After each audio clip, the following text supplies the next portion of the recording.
straight to the Boscombe Down RAF base, where that aeroplane carrying 32 British and European evacuees from the Diamond Princess cruise ship is arriving after departing from Japan late last night. According to the Foreign Office, the evacuation flight also had British government and medical staff on board.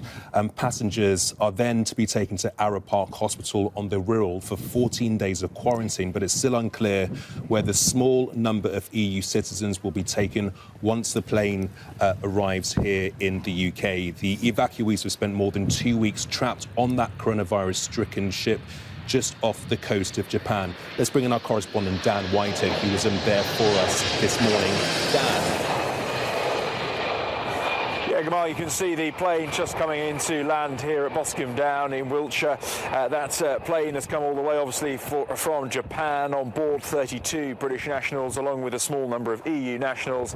And it has now landed here at the Ministry of Defence Air Base.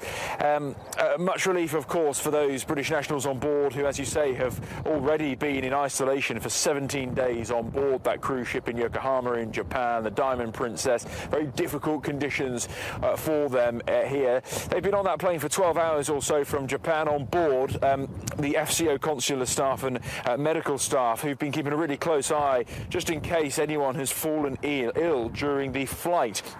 We know that they have procedures on board going back to the other evacuation flights which have come into the UK.